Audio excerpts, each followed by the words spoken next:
What's good, everybody? I'm back. It's great to see you again. And I'm gonna be honest. I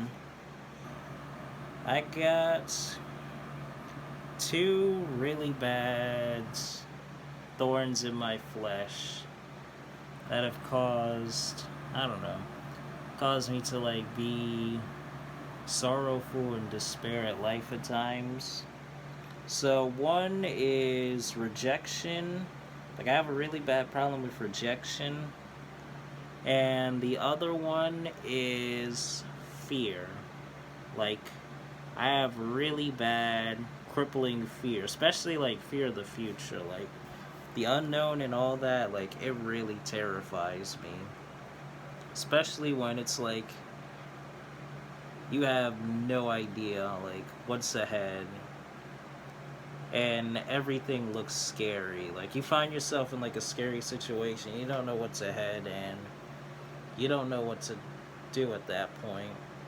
Now, I'm going to talk about that. So, now us as believers, we're not called to operate out of fear, but instead out of faith, because we know our shepherd. The Lord is our shepherd, and He's the one who guides us. He's the one who leads us, and He guides our steps. Even when we're blind and we can't see what's ahead. Now, the thing is, even in the midst of, severe and heavy trials and intense situations, He's still there for us, and He guides us, and He helps us, and He grants us relief and deliverance from, all our problems and troubles. But the thing with me is, alright, so before I got here, there was a point where we were all homeless, and we were we were homeless for a prolonged period of time, and for a minute it didn't look like we were gonna get out of that situation. And it got so bad to the point where I believed the lie that I was never gonna get out of that. I thought I was gonna be in that situation forever. And this was even in spite of me learning, like this is in spite of me getting to know God and having a relationship with Him. But at the beginning, but that was when I had just gotten saved, and I was just starting out, learning about Him, how He moves and operates. I didn't know that He was sovereign and that He has control over everything. And He had even showed me in a couple dreams that we were going to move and we were going to get out of that situation. And He was going to lead us to safety, and He was going to bring us to a good place. But at the time, it looked impossible, and all the doors were shut, and I was really scared and terrified and tormented too. I was being tormented.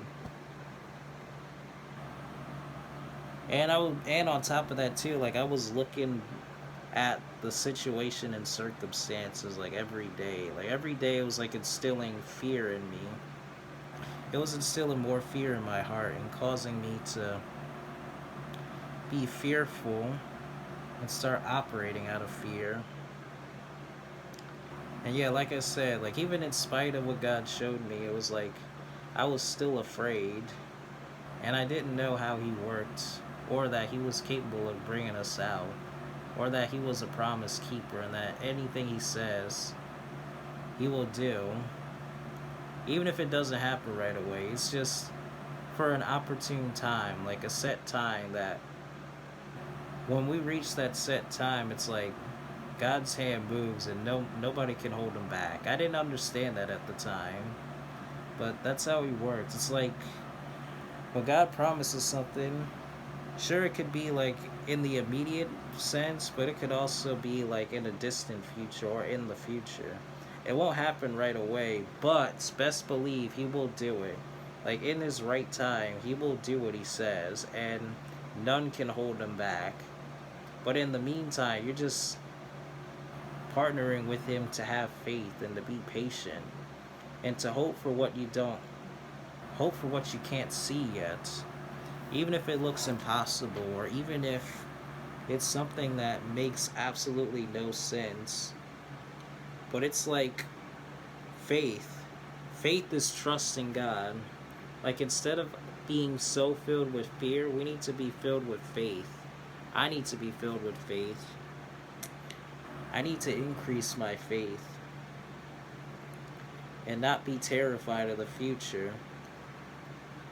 Oh, and another thing I've discovered too was like, even when, yeah, even despite being like that, like believing the lie, we were never going to get out of that situation and that we were just going to be there forever, like, God was still faithful and He still brought us out anyway. Like, even when He was started speaking to me saying that the time was getting near for us to get out, but it was like, I still had a hard time believing, but He was still faithful to us and He still brought us out in spite of my unbelief.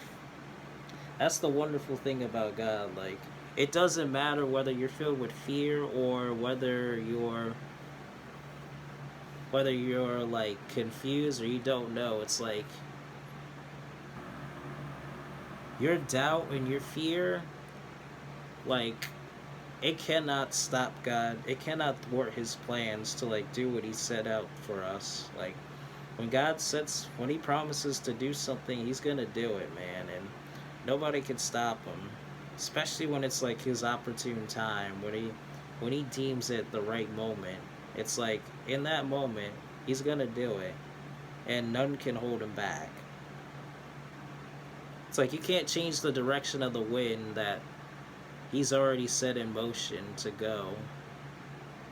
Like, when He sets the wind to go in a one direction, it's like none can hold Him back. Or another one, it's like He makes paths crooked and He straightens paths.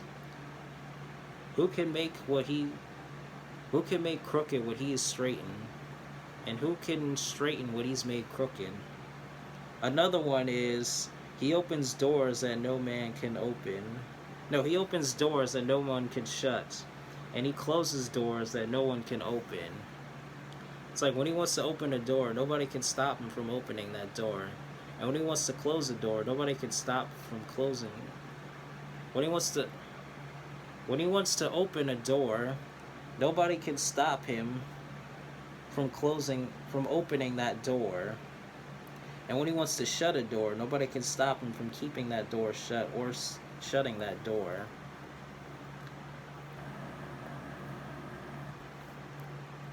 But yeah, even when you're so filled with faith, it's like God can still,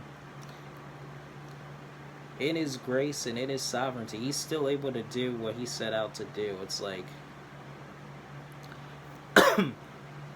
even when you're so filled with fear and doubt and anxiety, it's like He can still move, and He still does move, and He still absolutely has power and authority to move on our behalf. So it's just like, why not, instead of being filled with fear, why not be filled with faith? Why believe that God can't do the impossible, but instead have faith and believe that He can? Like, what's the point of believing your worst fears if you got God on your side, who, even in spite of you believing the worst, He still sets out to do the best for you?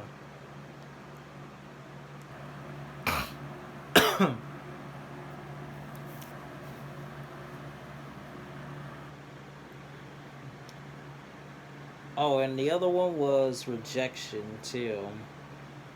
Like, I'm slowly but surely working my way out of that stronghold as well. But basically, that comes down to feeling neglected or feeling overlooked. But we gotta remember that even if you're forsaken by humans, it's like God still has His eyes on you. He still values and cares about you, and He still watches over you. Like, you're the apple of his eyes. Like, even if all of the world rejects you, yet God will accept you.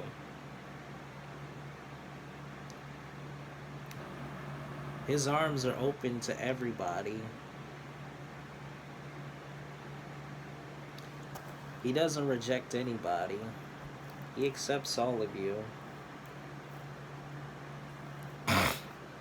Especially when you choose him.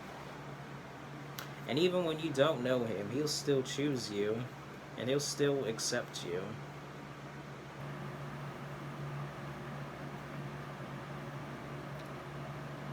So those are basically my biggest kryptonites. Fear and rejection. I had another really bad one, which was lust, but I feel like after really attacking that stronghold a lot, I feel like I feel like that hold has loosened off of me. Like, I feel like it's not nearly as bad as it was before.